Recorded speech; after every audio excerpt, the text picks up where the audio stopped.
there's less of earth joy. Give, Lord, more of heaven.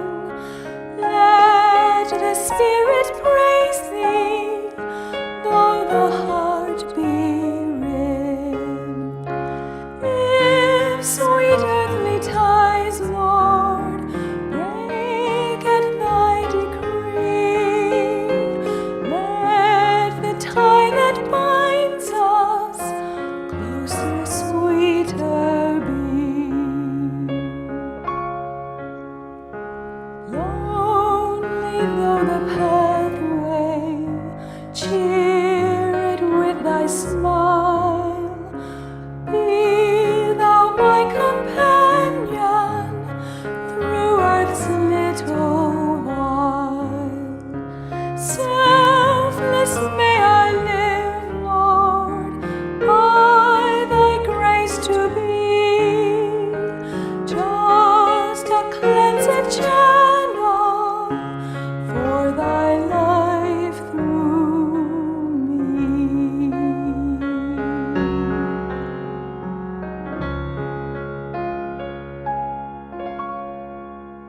The writer of this hymn was a sister little known to the world or Christianity, but who at the beginning of the 20th century occupied a paramount place in the Lord's move in China.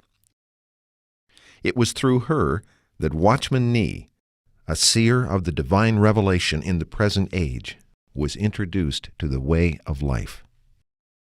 In the next 30 minutes, we want to look at the life and time of this marvelous yet hidden vessel of God, whose hymns and life have touched thousands of lives and have become an encouragement to generations afterwards.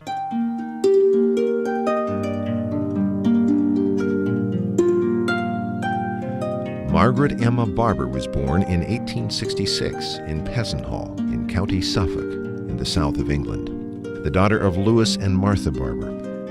According to the records of the Family Records Center, her father was a wheelwright, one who repairs wheels, and as such, she would have been raised in a rather humble environment. In 1890, when she was 24, a call was made in faraway China by Hudson Taylor at the Conference of Protestant Missionaries of China. We do now appeal to you, the Protestant churches of Christian lands, to send to China in response to these calls 1,000 men within 5 years from this time. We make this appeal in behalf of 300 millions of unevangelized heathen.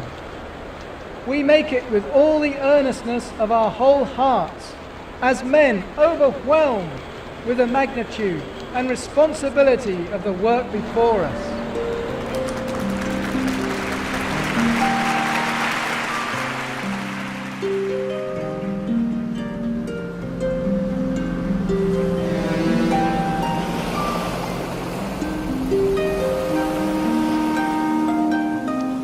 Within exactly 5 years of such a call, in 1895, M.E. Barber set sail for China under the direction and with the support of the Church Missionary Society of London.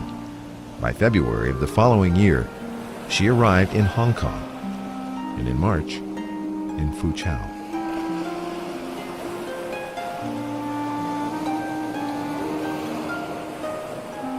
Dear Mr. Baring-Gould, it was lovely to rest on our Father's words, "He shall cover thee," as we stepped for the first time upon this soil and realized perhaps as never before the honor God had put upon us. It was one of the happiest days of my life when I really landed in China. Margaret E. Barber, March 6, 1896. Soon after arriving, she was assigned to the village of Kung Tao, together with 2 other lady missionaries, and she immediately immersed herself in the needs around her. Because of the poor condition of her dwelling, she was asked to move back to the city.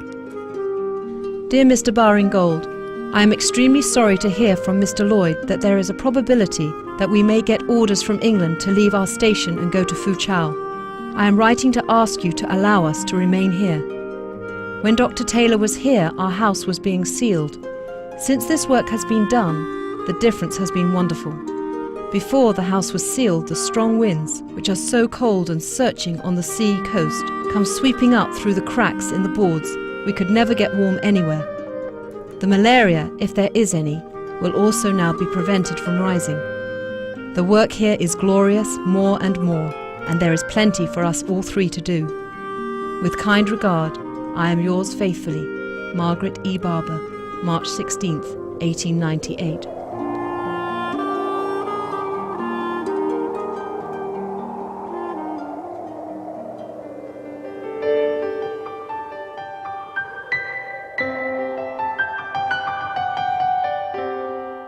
Foochow at the turn of the century was a bustling city.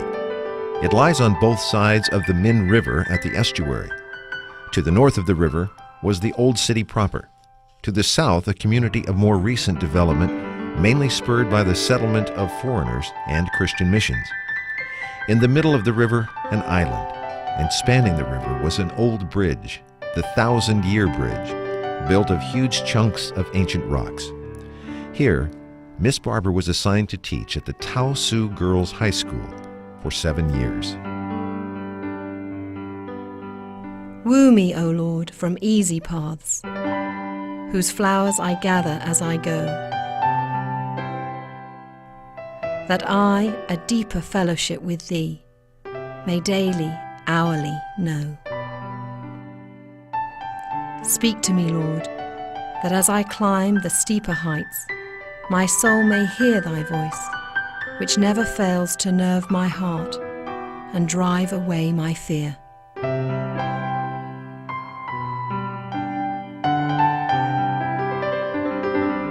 And if, dear Lord, the flesh would fain forsake the heights, forgo the prize, fasten on me Thy look of love, and make me meet Thy searching eyes.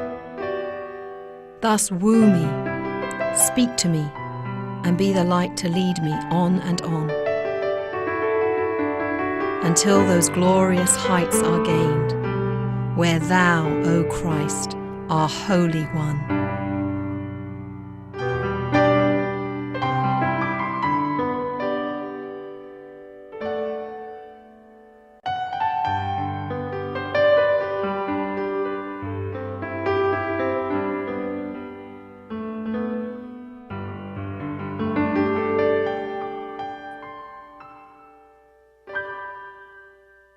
Because of the rich life of Christ overflowing in her excellent living, many students were attracted and desired Miss Barber's instruction.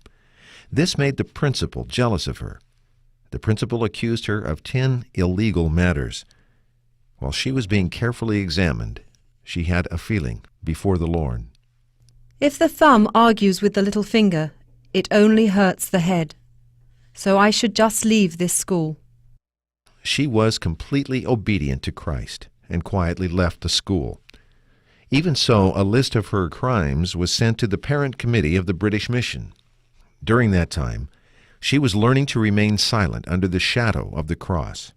Preferring rather to suffer misunderstanding than defend herself, she said nothing in answer to the false charges. She returned to England and continued her silence, offering no vindication.